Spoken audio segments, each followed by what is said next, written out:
This morning, we look at the state of the handshake. And to set the stage, Deputy President William Ruto has cautioned politicians keen on using the handshake to drive a wedge between him and President Uhuru Kenyatta and split the ruling Jubilee party. This comes after allies trashed the unity deal, terming it a charade. But picking up where others left off on Saturday, the leaders who accompanied him accused ODM leader Raila Odinga of rocking the boat. Wale wengine wakuje washirikiane na sisi, lakini wasikuje na fujo, na wasikuje na fitina, na wasikuje na kisirani ambayo inakuja kuleta matatizo katika chama ya Jubilee ama kuharibu mipango ya serikali ya Jubilee. Tumeona mtindo ya huyu mgeni amekuja juzi akianza to criminalize the Harambee movement. Tukijenga makanisa anasema mtu yote naenda kanisani ni mwizi. Sasa hata tumeanza kuogopa kwenda kanisani. Tukijenga shule anasema mkitoa pesa kwa shule nyinyi ni wezi. Hatujasahau the original handshake between our very able and a president that we love, Uhuru Kenyatta and William Ruto. Hata wewe mama ukiolewa na mzee wangu, huwezi kukalia ile kiti mimi huka. Kwa hivyo kama kuna nafasi umepewa, kampoa kam kidogo ukijua kuna mwenyewe. And joining me to take that conversation forward are Gabriel Mudhuma, who's in studio with me, and sitting next to him is Charles Munyui. Thank you. So just in your assessments, first of all, how do you assess the handshake to have performed 1 year on? Olive, thank you and good morning. You know, we cannot even start before we send our condolences to the, to the people who perished in the 302 and their families. So I think it is, I mean, we are all in a somber mood, as you can see, you know, Ethiopia and Nairobi, Kenya rather, you know, it was quite a tragic accident, and we continue to pray for those families. Having said that, well, the handshake is a handshake, and, you know, it's, things are actually starting to get a little bit warmer, if you will. One thing that the handshake, you know, we cannot run away from is that, in my own view, the handshake was a good thing because it created a platform of continuity, and I'm talking about the peaceful continuity and the coexistence that we have been looking for far, far too long. That does not mean that it did not come without its own problems, and I think they had been seen on the onset. You know, the day it happened, you remember how, you know, people were acting and everybody was looking at each other with a very, you know, with very squinted eyes and wanting to know what was behind that handshake. And people, by the way, in Rift Valley, Ruto supporters who have all along believed that Uhuru would serve his 10 and leave the 10 for, you know, for Ruto, as was a plan in their Jubilee, what you would call Grand Manifesto, I started asking questions. And those questions have actually gone all the way through and through for the whole 1 year. And as we are starting to see, things are not as rosy as we thought. We thought the handshake was just a handshake and opening up an environment so business can continue, the peaceful nature or the coexistence that we are talking about, Olive, can continue. But really politics has come in and played dealt a very bad hand. Because right now what is happening, you are starting to look at politics of betrayal. That is what a certain clique of what you would call politicians are looking into, and they are saying, you know what, this handshake is no longer what we thought or what we were told it was. As a matter of fact, this has come to curtail the chances of Deputy William Ruto from attaining power in 2022. I know we are going to talk more, but at this point, that is what we are starting to look at, politics of betrayal. Politics of betrayal. Charles, what's your assessment of, has the handshake served us well in the last year? I believe it has, and I think that is the reason as to why all these things are coming out. And if you look at the joint communique that was there when the handshake did happen, among the issues that were raised by the two principals was the issue of sanctuary for those people that are corrupt, was the issue of how can we move forward without necessarily politics affecting our way of life. You know, mistrusting each other as Kenyans purely on the basis of politics. And you can see that is exactly what's going on around now. Luckily, we have the BBI that is out there to identify ways of us being able to sort out these things ourselves in terms of how can we always be talking politics, be talking we betrayal, be talking this when we start dealing with issues, pertinent issues that have been bothering us over time, over a very, very long period of time.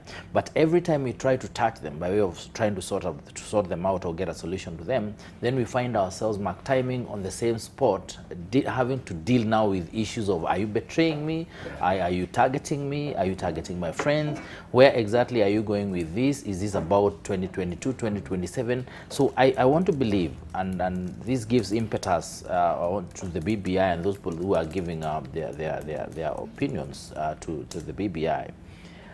It should be an awakening that we still are where we were, if you ask me, to a large extent, on issues of politics affecting our way of life in all ways, in all manner of ways, if you ask me.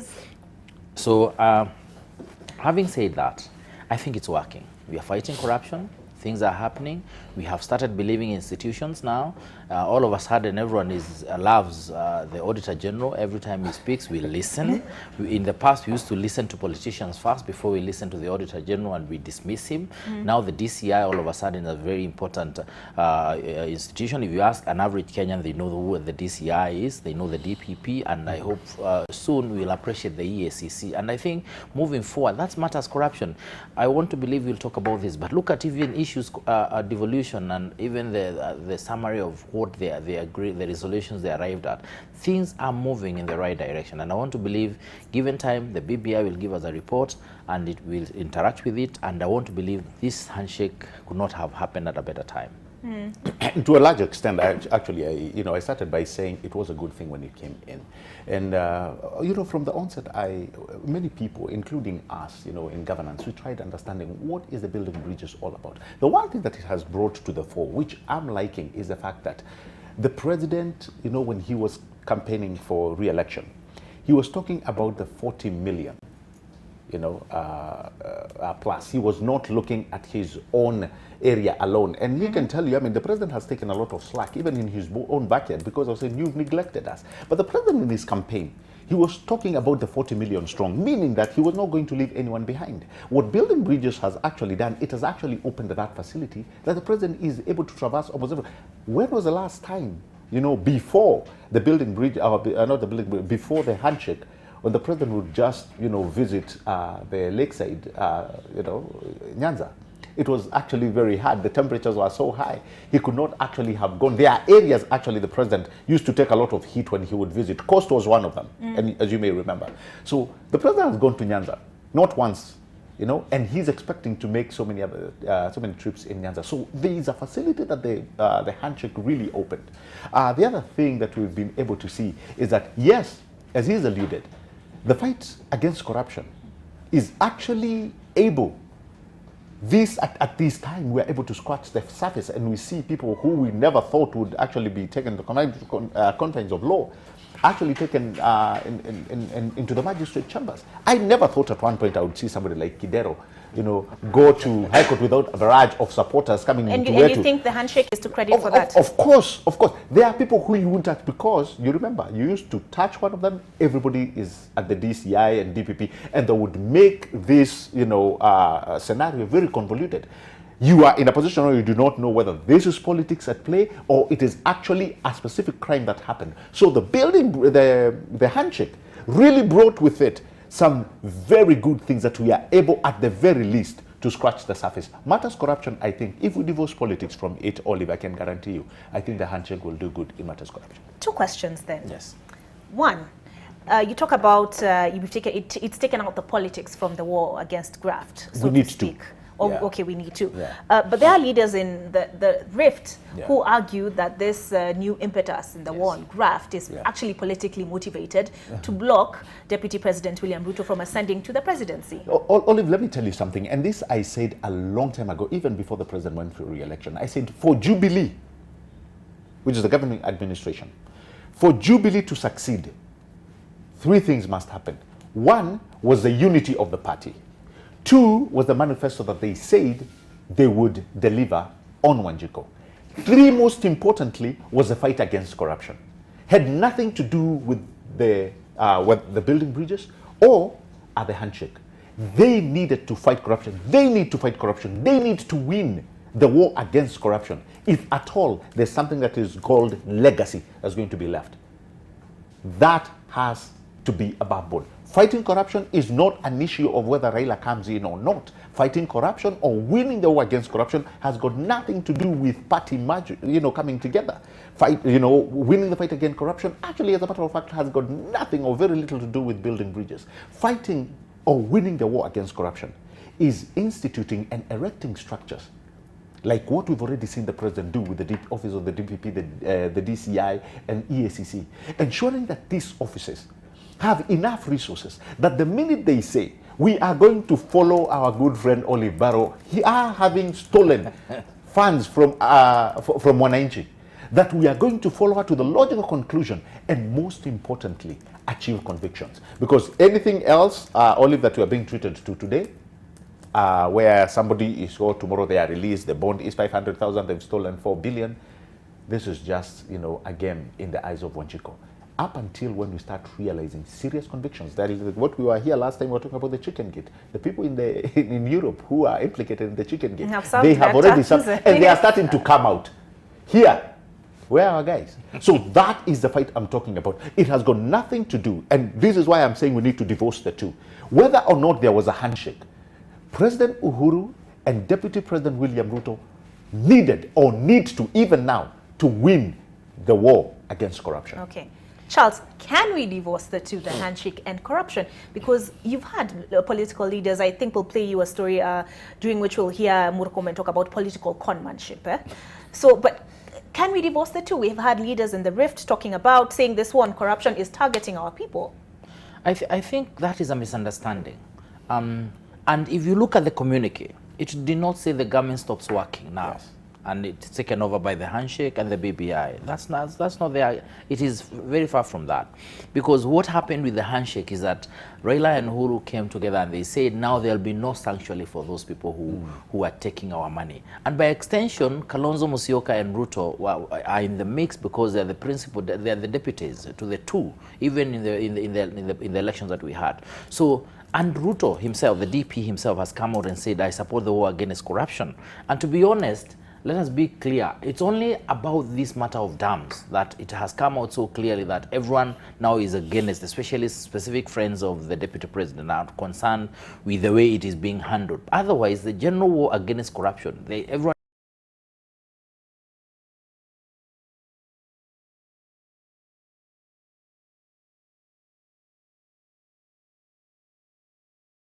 brought in a new DPP, has brought in a new EACC CEO who looks firmer and more focused on where they are going.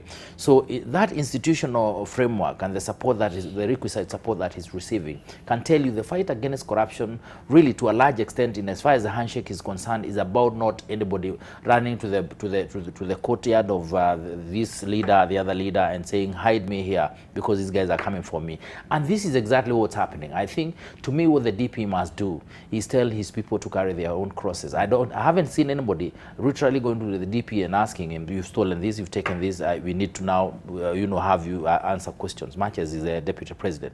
And remember, even if the presidency, especially the president, is protected by the Constitution in terms of criminal proceedings, there is no way that stops anything, because ultimately at some point you'll not be the DP or the president. So if you have a situation that needs to be sorted out and it's a criminal issue, at some point in life it will come to haunt you because you'll be taken to court. I have not heard anyone saying the deputy president needs to record a statement because he has stolen this, that he was the one who had the contract to do the dams.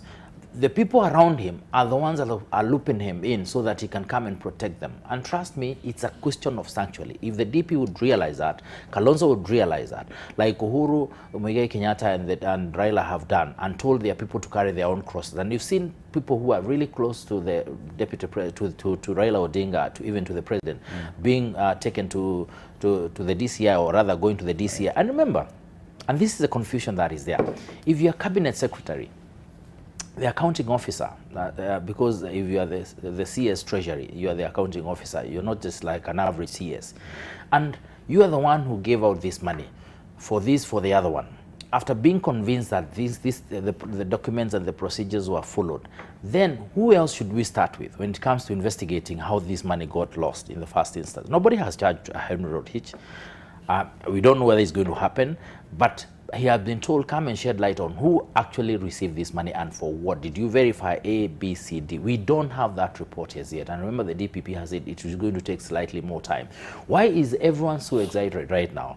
Why can't we wait and see who gets charged and for what? Give them due process, because even one of the rights of those people who are accused is to have due time in court, and you defend yourself. And trust me, the courts we have in this country, if there is no sufficient evidence to support a charge, then trust me, you're going to be released at some point, and then you can get compensated. At least you'll be out there saying, I'm okay, I'm vindicated, I've not done anything wrong. So I think what is happening here is that it's an issue of sanctuary. People are scared that this is coming to roost. The chicken is coming to roost very soon. And that is what the BBI is all about. And when they point at the BBI, point at the person of Raila Odinga and the whole arrangement. Remember, they started with Raila, now they've gone to Uhuru Kenyatta. Now it's like they want to crash to crash the whole arrangement so that these people don't work. I think Kenyans out there should be focused and say the handshake is working. And it's not just about corruption, like my colleague has said. We are going to look at even matters devolution and the conferences and everything. That is in there, it's part of the BBI. Okay. We are going to talk about inclusiveness. Soon, and very soon, we had David Murathe saying nominations were played with. Those are things that Kenyans are talking about. Right. Remember, we talked about our ethos. As people, as human beings, we are talking about our kids out there in school and how they should behave. Remember, some people are suggesting we need to bring back the cane and capital punishment for school kids. This is what the handshake and by extension the BBI is talking about. But we want to reduce it to issues of inclusiveness by way of talking about the referendum and fighting corruption so that it dies and then nobody else will bring it up again. Okay, Gabriel, has there been a shift? Because more and more now, we're actually seeing Raila and Ruto just come at each other more visibly. Totally. We are also seeing their lieutenants come out, and especially from the Rift Valley side of things, come out quite openly and say this thing is not working. And we've even had Elgeyo Marakwet leaders claiming that the questioning of Henry Rotich for quite so long was because they were trying to press him, push him to implicate the DP. Yeah, and then they talked about there was no corruption in terms of the dams, the construction of the Kimwarer and Aror dams, and giving all these explanations of, you know what Raila was saying, the whole thing of that thief is bigger than me, sort of arguments. He's a bigger thief than I am, if at all I am a thief. So why is this noise getting louder now? Olive, if you're going to talk about the politics of these two individuals, that's the former Prime Minister and the current Deputy President, William Ruto, it has not started with the handshake. It started some time, ago. And you remember, as we came into the re-election, at one point, the NASA Brigade was actually so hard on the Deputy President that in some of their campaigns they were saying, we do not have a problem with Uhuru. We have a problem with that, number 2, of Uhuru. And at one point, Deputy President will look at them and say, okay, if you have a problem with me, vote for Uhuru. So I think we've not seen the end of it. Things may become a little bit murkier as we move along, and it's probably not what we would need at this point, because of, of the economic setup that's currently going on. We are not doing well regionally, in matters economy. So I think we should continue harnessing this environment. I'm just sorry that it's going to be, taken over by politics and the succession politics of 2022. And I'm really hoping that this is something we should have kept out on the side for the next 3 years, for at least we have at least an environment where we can work and at least achieve some of the things like the big 4, what the president wants to leave as part of his legacy. But having said that, I think what probably I would really point to when this issue of the dams, and I know this is quite a very intricate issue as we talk about, my only problem is, and we've done this for far too long, is that most of the time when you inject politics in such things, facts by nature disappear. If you ask any common Kenyan right now, if you ask them what are the facts of this dam, very few people will tell you. You know why? Because we have not found somebody who's coming out with real core facts that we can understand. The CS, Rotich, has not really made what you'd call a good explanation to Kenyans. And probably he does not need to at this point because there's something under investigation. The government spokesman, I don't know whether that office still exists, has not come to say anything about these dams.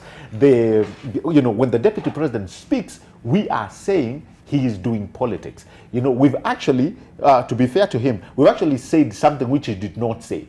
When he talked about the money in question is only 7 billion, we started asking him, oh, so you are saying the 7 billion is what has been lost? You see, these are some of a few things. It's just like taking out of context what so you believe people have taken his remarks out of context? And it's not the first time. He did not, so he did not basically say the 7 billion is lost? No. He made that very clear. Are there questions to these issues of the dam? Yes. Do we need answers? Yes. As taxpayers, we need these answers. And not only as taxpayers, what actually is a little bit murkier, Olive, we have borrowed this money from the African Development Bank. We are stealing money. If money is lost, we will have stolen money that we have taken as a loan, which is worse. I'd wish it's money that has come from the exchequer. I'm not saying we should condone, but it would have been better. It could have been understood if not tolerated. But now this is a loan we've gotten. We've stolen a loan that we've gotten. So you see how the situation is becoming. It is the same way where facts are getting eroded and we don't know what the truth is. It's the same way, you remember when Ambassador Amina said we are coming for the health of people. See how she was taken out of context. What she meant was the people who are working and are not paying. We have become a nation whereby, we can take something that you've just said and we amplify it. It becomes so big that we drown you, the person who said it and what you meant, that the next time you hear it, we're actually accusing you of something I said. And I think this could be the situation. One thing probably which must come out clear, and I think this is a service that must happen to the nation, is to explain clearly. The DCI has a part to play, and so does the DPP. But at the end of the day, if money is lost, and I'm not talking only on the Kimora, on the dams, if money is lost, then we still have the handshake and we still have the jitters, we still have politicians going neck to neck with one another, no conviction, You do not need politicians standing on a platform to, chastise one another. What we do need is to know, are these dams or are these projects progressing? It's not the dams alone. Are they progressing? Is there money lost? And if money is lost, who is taking the fall? And after taking the fall, who spends time in prison? Do we get restitution? Do we get our money back? That is how we are going to win this war against corruption. Okay, now, Charles, we'll come back to you. We need to take a break. But when we come back, I'd like us to examine what the DP has said on the subject. He's talked about how when we talk of NYS, we talk of billions. But when we go to court, it's a matter of 100 millions, not the billions that were quoted. And his question was, then what happened? People wonder then what happened to the amounts we were talking about. So is it defeatist, when we play politics with corruption? We'll come back with that. Remember, you can share your thoughts on @NTV Kenya. My handle is @obarrows. Welcome back. You're watching NTV Today, and as we keep on the Ethiopian's airline crash story, we're also looking at the handshake, which is another matter that is dominating national conversation. And joining me in studio is Gabriel Mudhuma and Charles Munyui to take that political conversation forward. We're talking about facts and figures in the war against graft, because the DP has talked about the sensational numbers that are splashed on the headlines. But in actual fact, when people are arraigned in court, the amounts are much less. But Charles, you're of the opinion that there are billions that have been stolen, and what Kenyans need is shock value. It is true. And let me tell you what, the problem in this country is that we want to believe that our money is not lost to an average Kenyan out there that you see on a daily basis on national television or in this hotel or the other one. It's small green men from Mars that come and take our money. The reality is the people you are faced with every single day out there are the people who are taking the money. First and foremost, there is no dam in that place. Nothing has happened in that place. Whether 7 billion has changed hands, and it's a year plus later. Completely nothing has happened. So there is no way you're going to tell me there is no loss that has happened. Even in terms of Public Procurement and Disposal Act and procedures therein, and what is supposed to happen the moment you get a tender. We are saying I listened to the Elgeyo Marakwet leaders Yes. over the weekend, Yes. and their argument was compensation has yet to be made to the owners of that land. That is why nothing has happened yet, and they blame President Uhuru Kenyatta's government for delaying the compensation process. Let me understand how you proceed with the procurement process when you don't have the land. What is the item on the plate so that you start the program? You cannot construct using CDF money a classroom on a piece of land that does not have title. Right. You don't have title to that land. Right. So let us stop playing games with ourselves. Some of us understand basic law or general law.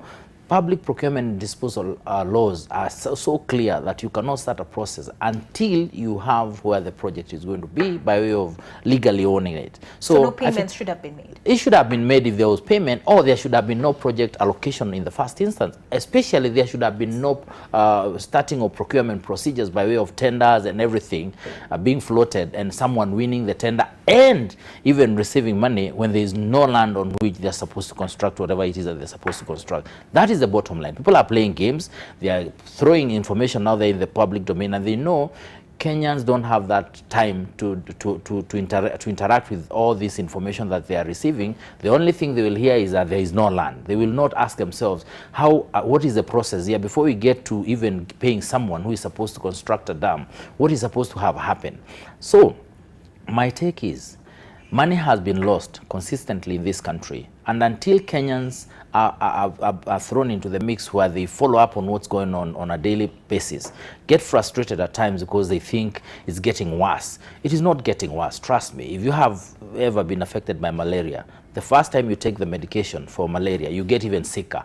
Kenya is sicker today because now we have a solution, and that solution has to be pushed down our throats. The bottom line is, if we don't push it down our throats, we'll never get well. Actually, we're going to die as a country.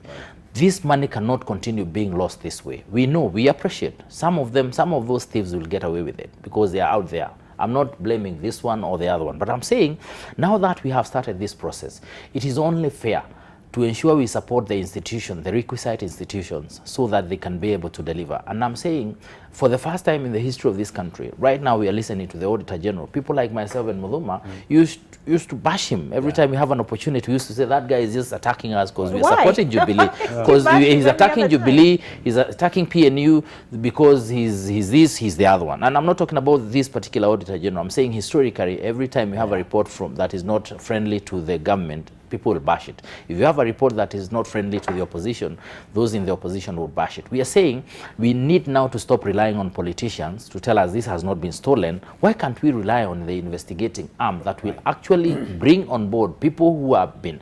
The guys who are being invited is not Mudhuma. No. Is someone who is actually sitting in a public office, being paid by the public to do stuff for the public, and money has been lost. Not because of necessarily what he has not done, his negligence or otherwise, but money has been lost. That's the bottom line. And people, you cannot question anyone else. You start by questioning that particular person so that it leads you to where everyone else is that has either taken this money, misappropriated it, or whatever it is. So let us relax as Kenyans. Let us appreciate that nobody is being picked from the streets to come and get questioned. These are people who are employed as Kenyans. The first article of the Constitution is very clear. All that authority they exercise is ours. It's only that we've donated it to them to exercise, whether they are in the legislature, judiciary, or the executive. So if you're an employee of the executive, then appreciate that if you mess, then the DCI whom we have employed as Kenyans will come for you. And if he has information, sufficient information to sustain a charge as believed by the DPP, then you'll be taken to court. Luckily, we are not China where you get shot. You'll be taken through due process, and if you are found to be guilty or culpable, then you'll go to court and we'll get our compensation. And I think that's where we need to loop in Kenyans to this and tell them it's going to be a run. It's not a joke. It's going to be something that it's a marathon. It's going to take time. It's not something that is going to be instant coffee. Can you sustain this fight against corruption as Kenyans? Make noise on social media. Continue watching what's going on. Don't get frustrated. There are people who want you to believe this fight is about politics. Thank you very much. It could be. You never know. But the long run and the ultimate is people are stealing money, have been stealing money. And that's... Okay, Gabriel, you know, let me pose this to you. we've had the DP come out and say he's the only politician that's been subjected to a lifestyle audit in the media. Yeah, and he was asking the question why. Yeah. But if he has nothing to hide, then why is he usually so evasive when it comes to questions of his net worth? You know, only that is actually a conversation which I also had the Deputy President, you know, get grilled also in the UK. I've also had somebody from this media station actually who was invited to DP's home ask him the very same question: have you ever been corrupt? And DP looked in the camera and said no. You see, the issue is not the Deputy President saying no or yes. The issue is, can we prove this? The officers that are mandated by the Constitution and by the law to investigate him, can they win a case and prove that the Deputy President is corrupt? Anything else is excitement. And that's why I'm saying, even when we sit down here and talk about stolen billions, which we know are lost, at the end of the day, it's like what my good brother has said. There is the burden of proof. Okay? Whoever alleges must prove. All right? Yeah. So anything else is excitement. Up until when the DCI takes somebody to court and say, I am going to furnish this court with all this evidence, and my friend, you're going down. And true to the fact that court sustains a prosecution, and the man is told you are going to serve 40 years. Now that is where we can sing and celebrate. Other than that, it is celebration. I mean, it is excitement. That is just excitement. That's a problem. You know, we can look at it as a problem with our judicial system, or we can accept it as fact. Is the Deputy President corrupt? That is a conversation we can have from here to Timbuktu. But the question is, how powerful then is this person that the judicial system in this country cannot put him behind bars? Is the president corrupt? Like he said, if you have anything against me, go to Karura Forest, the officer of DCI. If we have somebody saying, Mr. President, you have stolen 1, 2, 3, avail yourself. You know, the issue is not about holding a microphone and saying he is, or my good brother is corrupt, or Olive is corrupt. The issue is sustaining it through a court of law. Unless, up until then, we change our constitution and say, if I feel you're corrupt, we shoot you at Uhuru Park. But we cannot do that. So that, I think, that underlies how we are going to play, or we are going to be discussing this war against corruption. Okay. Olive, really, so, you know, okay. at the end of the day, we need to run away from something. And this, I want to put it here. And it's a very good example. I learned a long time ago.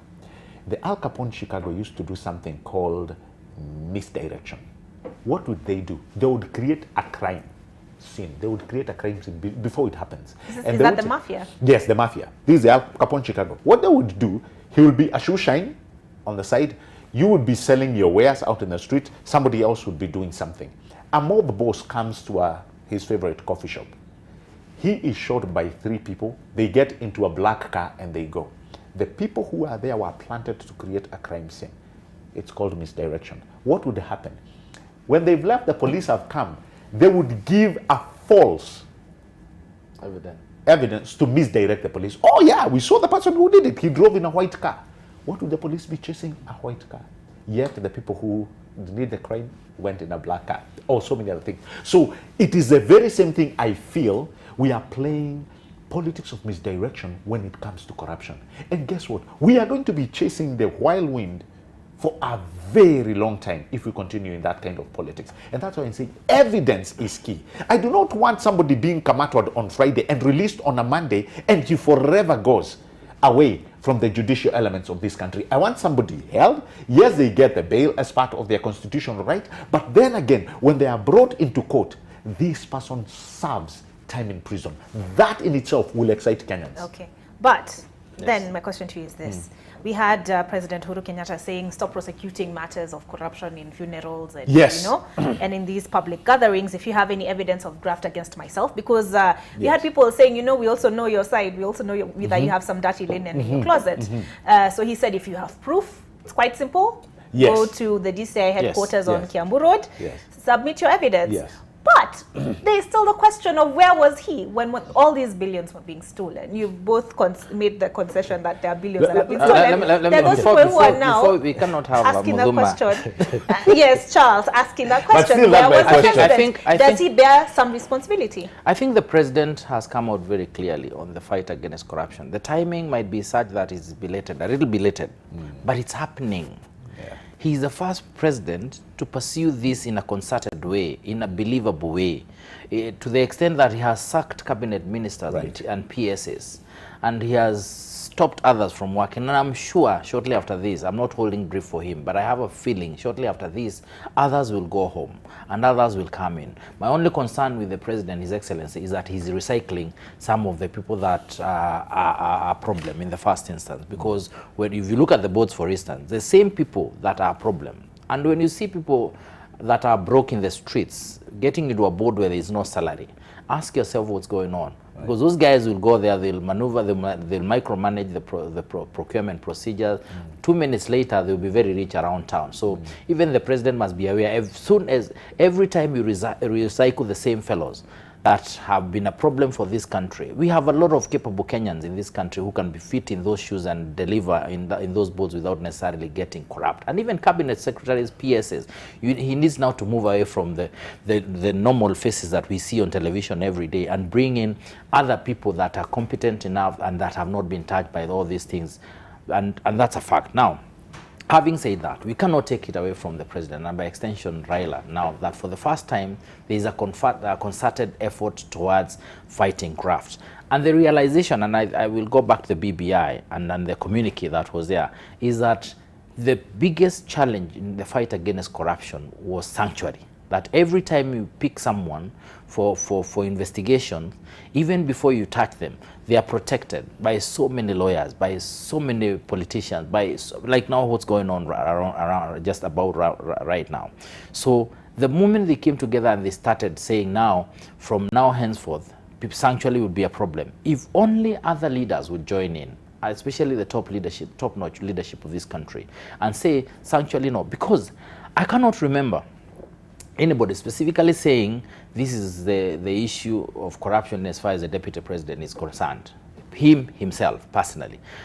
The only issue that has always been there is the Weston Hotel. And he has come out and said, this is a hotel I bought. And it might the source of the person who gave me the hotel might have played funny games, but in as far as I'm concerned, I didn't play any games. And even National Land Commission has confirmed there were actually no games around in as far as the deputy president is concerned and his team in terms of buying the hotel. The issue was, now that we know that that hotel should not have been disposed of the way it was, where do you come in as the deputy president? But give me a specific situation where someone has said, William Samoei Ruto stole this. Nothing, but his cost gestures, because most of them are guilty, I want to believe, are the ones that would like his name in here, dragged alongside theirs, because that way they know he's a better swimmer. He'll be able to swim and pull them. And that's what's going on. Trust me, there's nothing else to it. If only the DP would cut off that and tell them, can you take care of your issues right now?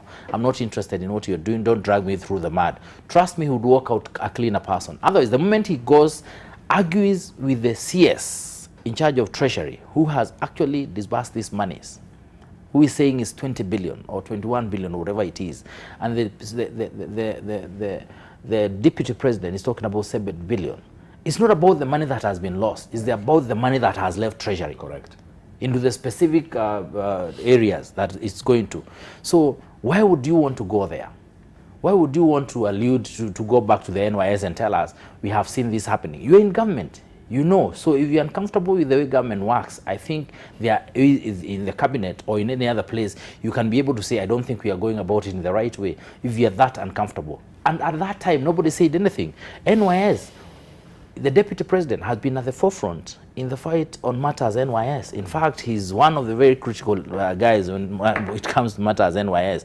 So I would be surprised that he's using the same to justify a situation whereby now we should slow down on these figures that we are talking about. I want Kenyans to hear these big figures.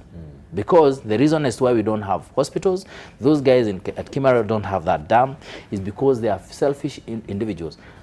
Tell me, my dear, would you not want to know whether it is for real. Towels were supplied. Yeah, and tiles. What were the towels for? To wipe yourself after you dig, you know, like you manually digging a dam, and bed sheets and stuff like that? Would you not want to know, as a Kenyan, an average Kenyan, whether those towels cost 20 million or 5 million or 3 million or 500,000 shillings? Would you not want to know what's going on here? Because that is the kind of impunity we've been talking about for this country.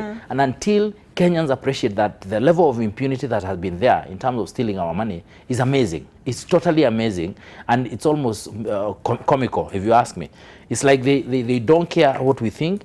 They do things that would amaze an average person. So towels for real? What else should we want to know? Should we know if we dig slightly deeper? Okay. All right, gentlemen, I'll come back and continue with that conversation. But do you agree with Charles and do you agree with Gabriel? Because the Twitter handles are at Mudhuma Gabriel and at Munyui Charles. Yeah. Mine is at O Barrows. You can also reach us on at NTV Kenya. The hashtag is NTV Today. Back to Handshake Matters. My question is this. You both seem to agree that the handshake has been good for the war on corruption. Yes. But then we had the Kapenguria Member of Parliament speaking on Saturday, and that's Samuel Moroto, saying, for example, if you just look at Parliament, both sides are in bed, so to speak, with one another, so there's none to hold the other to account. Are his concerns valid? By the way, those concerns are quite valid. And they are quite valid because, you see, we are going to, my worry is that we are going to epitomize this corruption. Okay, actually, let's actually listen into those remarks so that we can, it can set the stage. Public Account Committee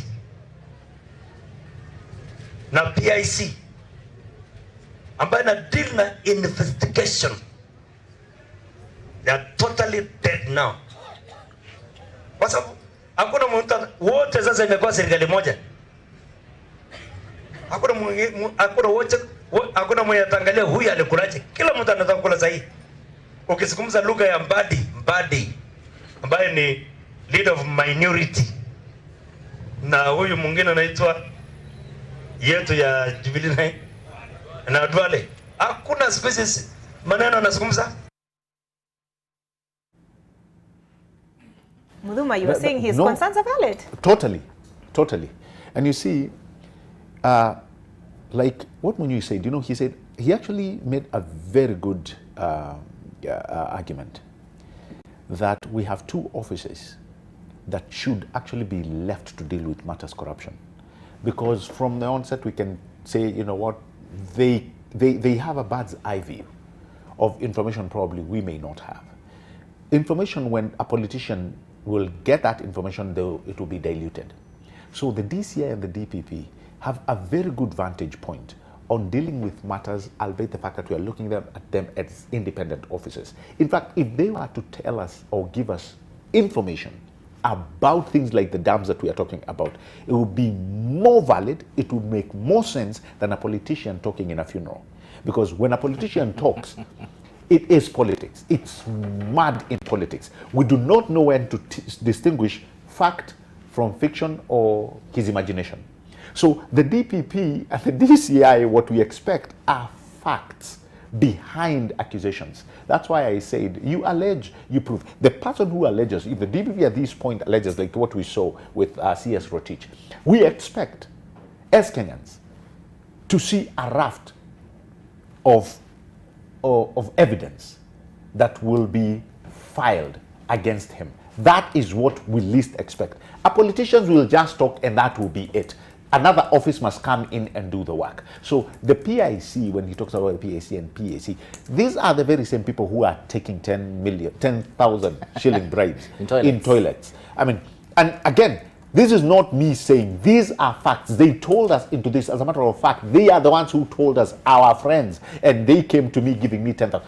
This is the kind of parliament we are talking about. Are we actually going to give them the faith that they are going to sustain this war on corruption? I don't think they will. That is why my concern, and that one of probably when you hear, is that these two institutions are funded very well so that they can come up with ironclad evidence that when somebody goes to court, the evidence is so ironclad, or it is so conk that person cannot walk. what our good member of parliament is saying is quite true. It's quite honest and it's quite valid to answer your question. The only thing I think parliament must sit down and look for ways to just fund the institution that the president has pointed his hands to. Today, I mean, no pun intended to the previous holders of those offices, but if you would have asked somebody who was the former DCI, very few people will tell you it was Ndegwa Mohoro, you know? And he was there for, so you end up asking yourself, you know, what was he doing there? You know, we know Keriako Tobiko was there for quite a long, again, no pun intended to him, but look at the work that is, you know, that is happening now. You can tell something is happening. And again, not to water it down to what the president has done with these two institutions. When he was so serious that he removed the former office holders and he put in these two individuals. To me, they are doing a strategic, they are doing a very good work, if you ask. But also at the end of the day, that will not be enough for Njiko. I'm sorry to say. Up until a time, Olive, where we see convictions, everything else will just be play. Kizungu mingi nakatwa. I'm telling you. Nakatwa. Sure. Yes. I want us to look at the mandazinomics that DP Ruto talked about. Yes. And he made this accusation against the gentleman he accuses of Vitendawili, Yes. Raila Odinga. And he said this guy came to us and talked about Eurobond. Was unable to prove that money was stolen. He said this guy came and gave us these figures where this and this was concerned. The amounts in question are much less than what he alleged. So, but Raila, you have Raila on the other side. When he speaks on corruption in public, he goes, "Say, I told you this is happening, and I told you this is happening." And there are those who, of course, believe that when Raila says something, even if he tells you the gender of your unborn child, it is Just start buying. Just start buying. Raila is a politician. the I will gender that forget will that. Yes. emerge. So, who between the two is telling us the truth, and who between the two is lying, or is it half truths, half lies? Only before I go there, if you allow me to even touch on what the Mheshimiwa has said, the PAC and the PIC. I think Parliament is a very important institution when it comes to the fight against corruption, in spite of their weaknesses, because even they have found themselves in a new dispensation where actually corruption is being fought, and they need to fit in very, very quickly, because all the laws that we are relying on, by the way, will ultimately come from Parliament, have actually come from Parliament. The weaknesses, in as far as the specific laws are concerned, will only be addressed through Parliament. And you've had no less a person than the Chief Justice alluding to the fact that the weaknesses in terms of matters law are some of the reasons that you find you charging an individual and then 2 minutes later they're out there in the street. So I think much as the Mheshimiwa is concerned about the fact that now there is no one to check anybody else, Parliament weakened itself consistently when they only kept talking about money for themselves, and the average Kenyan out there lost faith in them. Otherwise, if you look at the number of reports they have given out, and not necessarily PIC or PAC, or generally just about any committee of Parliament has a report that needs implementation by the executive, you will find most have never been implemented. And until recently, when we saw now a lot of other things, especially around the sugar issue, and Parliament went to another law. It went to an all-time law in terms of the faith the Kenyans have. But to me, it's a very important institution.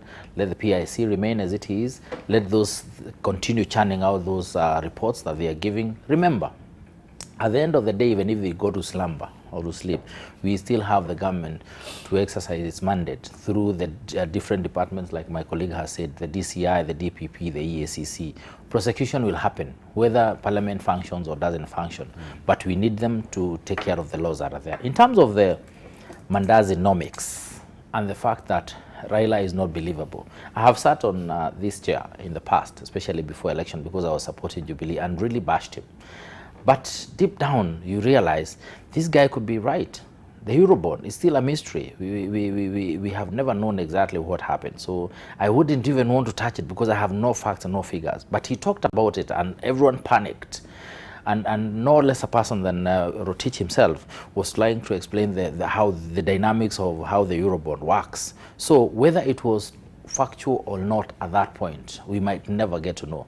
But the bottom line, and I think this is what makes me happy, is that the moment you get saved, if you are Christian, I practice the Christian faith myself, people tend to forget everything else you've done, because now you're a better person, you're a good person, they can trust you. Of course, they want to watch whether they can trust you, but ultimately they trust you, and you've seen people opening churches, the good ones, and preaching, and other people get saved. My point is this: when we start the fight against corruption, it's not about 2 weeks ago who was believable, who was not. It's about now who is working with us in this particular fight. And I think this is where we the point of departure for a lot of people, because you cannot keep taking us to 20 years ago, what happened 5 years ago, because we can go slightly back and say, you, William, as the deputy president, who was working with Raila Odinga, and you believed in him and you trusted him and you protected him. We can even say at one point Raila sacked you, or rather had you sacked or you had terminated you, and then you were taken back to your position by Kibaki. And Raila had talked about you and corruption, and these are the issues. So we don't want to go backwards, because we'll open a lot of cans of worms that we don't want to. What Kenyans are interested in right now, today, is what's going on right now, what has been happening in the last few years. Having said that, I wish Kenyans would take advantage of the laws that are there, because, and I want to believe it's happening. If you look at the EACC, people don't know that you can actually go to the EACC if you know you've collected money and illegally. If you've been corrupt and you've collected 5 million, you can return your 5 million to EACC, and they will not necessarily have to prosecute you. All they need to is for you to give information on how it went down. All of it went down. And I wish, because at the end of the day, what we would want is to recover our money. The other thing is, we need the same parliament to tell us why, when it's clearly provided for. And I saw the Nation articulating that yesterday, and I was really impressed. And it was by Wakili, I can't remember. And he was saying the law is very clear. The Economic Crimes and Anti-Corruption Act is very clear that in the event you are guilty, found to be guilty of a crime related to corruption, then over and above the fine, you are supposed to repay twice the amount that is lost, either by yourself because a benefit was conferred upon you, or because of what you could have done or not done, what you should have done or not done, we lost money. What is happening with the courts? And I think that's those are the questions we need to ask ourselves, so that at the end of the day, we recover our money and slightly some more, so that it becomes preemptive for people who would want to steal from us. So whether, to me, in terms of believability, I want to believe those two gentlemen, Raila Odinga and William Samoei Ruto, should actually sit down somewhere, have some secondary handshake, and tell us now they are willing to work with the Kenyans, because Kenyans are clear. And as far as the fight is concerned on corruption, it must be won. Okay. So now I want to now look at what the handshake means for the Jubilee Party, because you have Raphael Tuju, who comes out and says, you know, this disgruntled voices, it's just democracy within the party. We had Moses, okay, I know Moses Wetangula is not in Jubilee, but he was saying this sort of rhetoric is not good for the nation. Right. The Raila and Ruto going for the jugular. Previously, we had a lot of denials, you know, that there's any problem within Jubilee. There is no problem within Jubilee. Now, they've conceded that there is a fox, allegedly, in the hen house, and the fox by way of Raila Odinga. So, but first, let's hear what Raila Odinga had to say on the subject, because he was saying the handshake is not about 2022 politics, and it's not about dividing a Jubilee party. And we had Murkomen now coming in and saying it is about breaking up, bringing a wedge or putting a wedge between President Uhuru Kenyatta and Raila Odinga. And William Ruto. Let's listen into that. Exactly 1 year after his famous handshake with President Uhuru Kenyatta on the steps of Harambee House, opposition leader Raila Odinga has defended the political truce. Odinga says the deal has benefited the country in many ways, and not just the two of them. Generally, the two of us are not in this because there's anything we want to gain from it. Uhuru wanted to leave a legacy. And I told him, the way things are going, there will be no legacy you're going to leave. You leave a more divided country than the one you found. So we're not in this here looking for positions in the future. We are not even targeting anybody. This is bringing everybody together. But leaders allied to Deputy President William Ruto have chosen the first anniversary to rubbish the handshake. Senate Majority Leader Kipchumba Murkomen led other leaders from the Rift Valley in calling the handshake nothing but a charade. We are celebrating 1 year of deceit. We are celebrating 1 year of political conmanship, a strategy of purported handshake, whose intention is only to fight one person, not to ascend to political office. The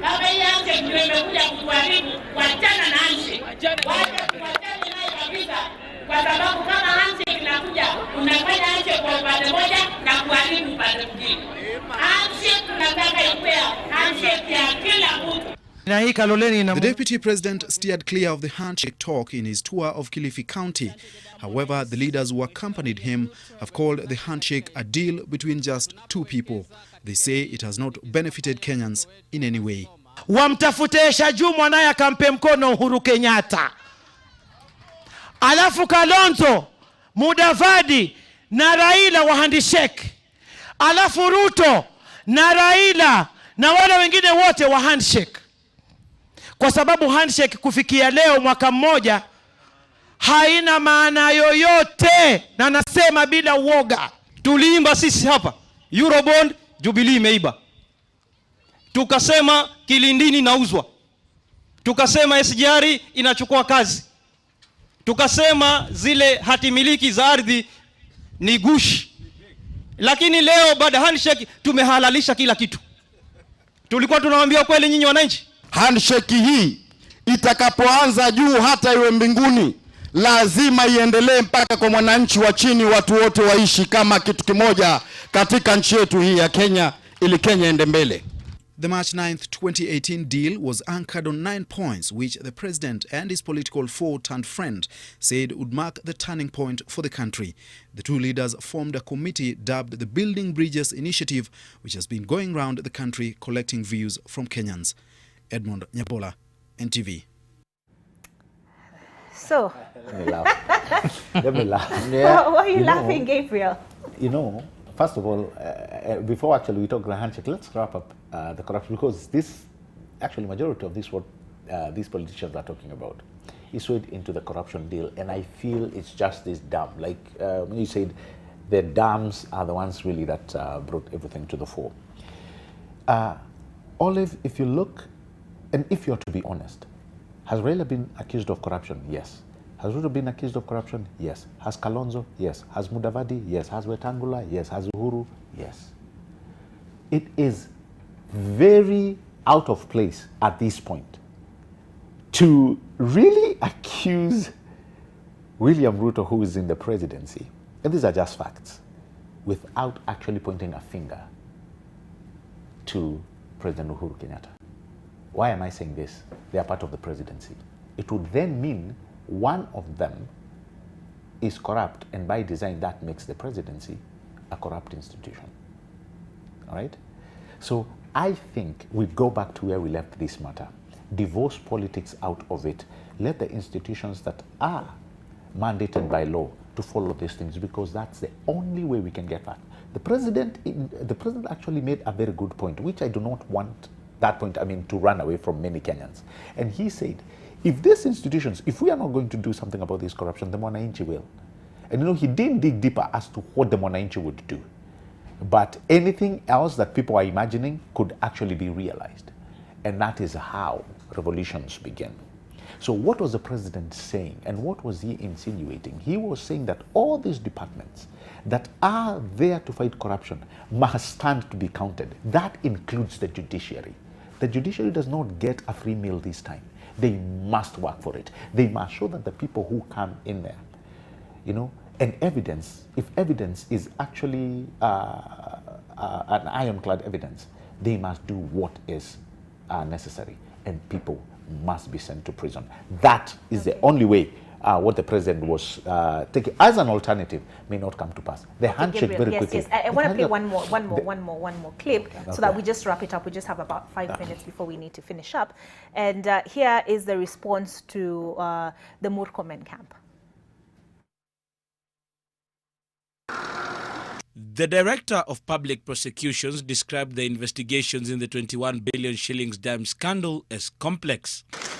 The Treasury CS Henry Rotich was questioned for 3 days with sources within the DCI, telling NTV that 75% of the questions were in regards to procurement issues. In its new trail, the DCI is said to be looking into calling the Kerio Valley Development Authority bosses afresh, especially those involved in the tendering, as a follow-up to the issues raised by the CS Rotich. The Aror and Kimorer dams have been the subject of investigations by relevant agencies and a topical issue for politicians. 65 billion shillings is the money in question. Letters seen by NTV show that 7.6 billion shillings was paid to CMC di Ravenna Itinera JV, the Italian company that was given the contract to construct the two dams. For the Aror Dam, PS Ministry of Devolution and Planning Irungu Nyakera wrote a letter on 20th December 2017 requesting Treasury to release 4.2 billion shillings as advance payment, which was part of the contractual agreement for the contractor to start work. For the Kimorer Dam, the Ministry of East African Community and Regional Development PS, Dr. Susan Koech, wrote a letter on 5th October 2018 to Treasury requesting the release of 3.4 billion shillings as advance payments to the contractor to start work on the dam. The DPP acknowledges 21 billion shillings has already been paid out, with 7.6 billion shillings having been paid out to the contractors. The remainder 14 billion shillings was reportedly paid out as arrangement fees, commitment fees, agency fees and insurance fees. The insurance fee took up most of the money. 11 billion shillings was paid up to Sachet Insurance Company, an Italian company. As the team set up to investigate possible corrupt dealings with regard to the dam saga, they will be looking at where the money could have been lost. Is it at procurement, the kickbacks paid after money was paid, or is it the fees charged after the advance payments were made? The letter from the DPP asked investigators to go as far as tracing every shilling paid out. The office of the DPP and the office of the DCI, we support what you are doing. But we as a party have said that there is too much talk and too little action. When we tell DCI, when we tell EACC, conduct credible investigations, take the right people to court and charge them and secure convictions.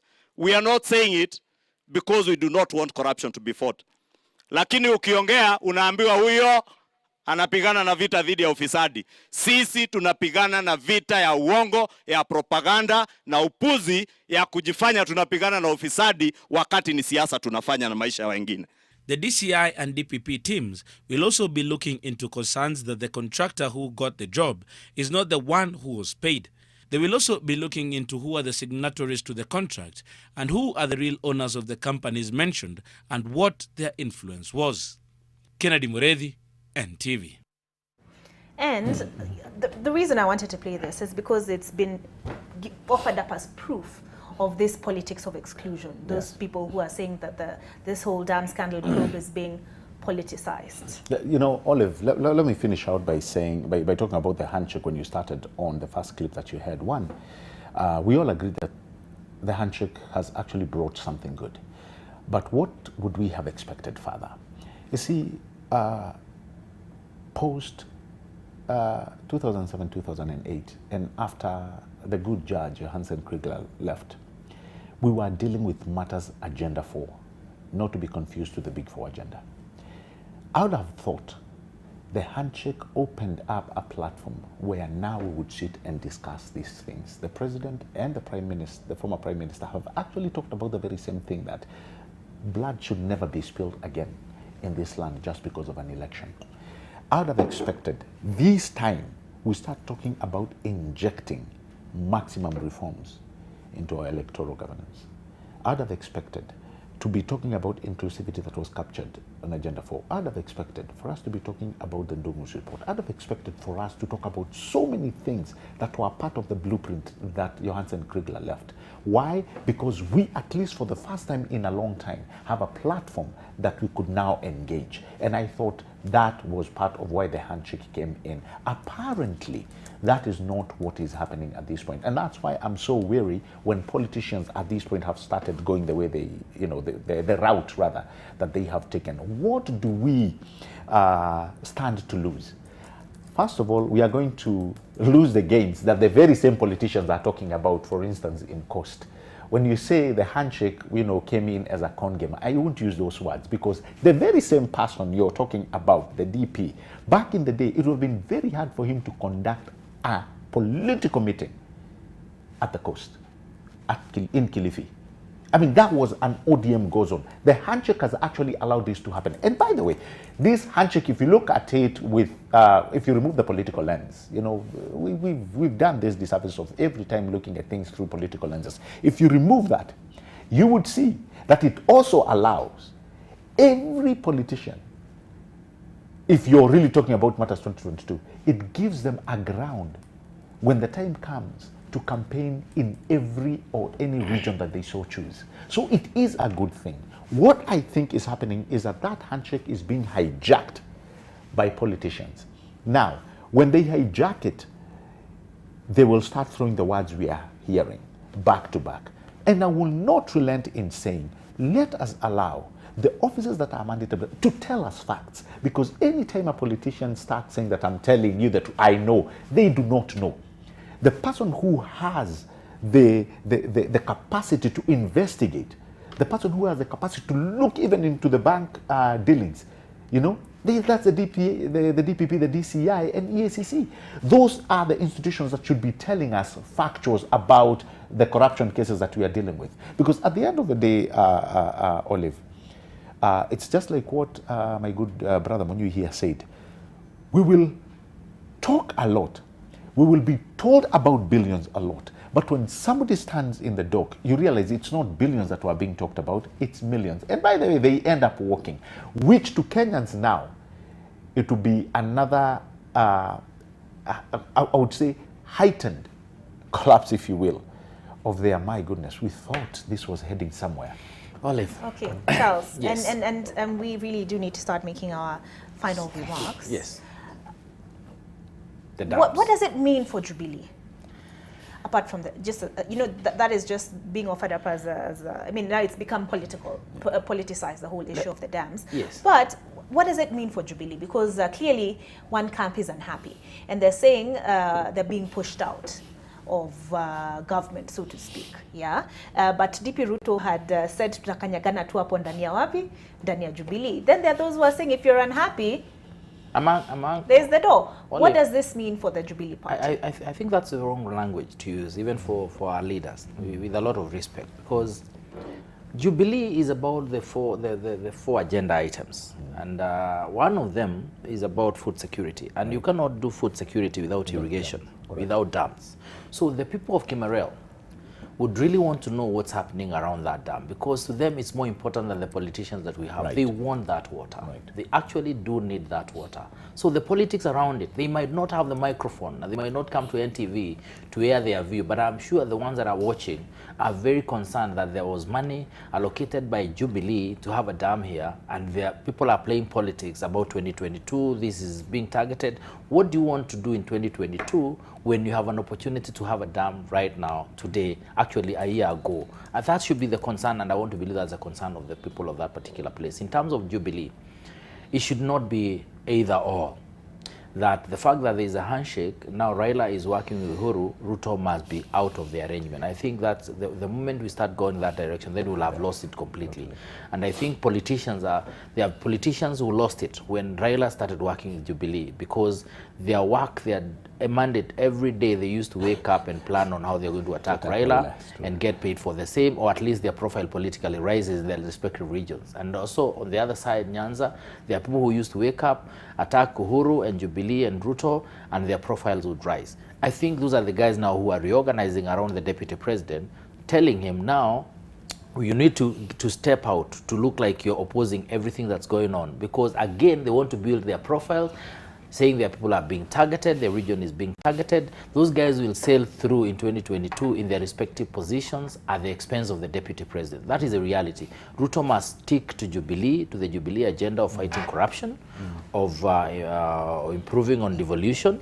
We have seen that going on, and he was there. He talked very nice things about how devolution should be improved, on inclusivity, on matters of electoral reforms. Those are the issues Jubilee is articulating, and those are the issues Ruto must stick to. These are the shenanigans about politics of 2022, and someone, we have seen very clearly, money was lost. We don't know how it was lost and to who.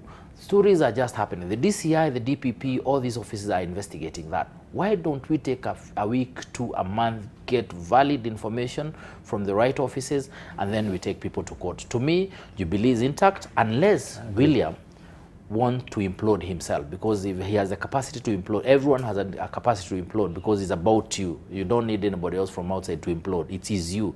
So if he has that capacity, he must not allow court jesters to pull him out of this arrangement. It's a good arrangement for him, and it's a good arrangement for this country. Okay. It is not either all, it is about all of us. Unfortunately, we do have to bring that conversation to a close at this point. We will take it forward at another time. Their Twitter handles are at Muduma Gabriel, at Munyui Charles, and mine is at O Barrows. You know, the DP did say at the devolution conference that he has nothing personally against Raila, and competition is good. What say you? Thank you for watching NTV Today.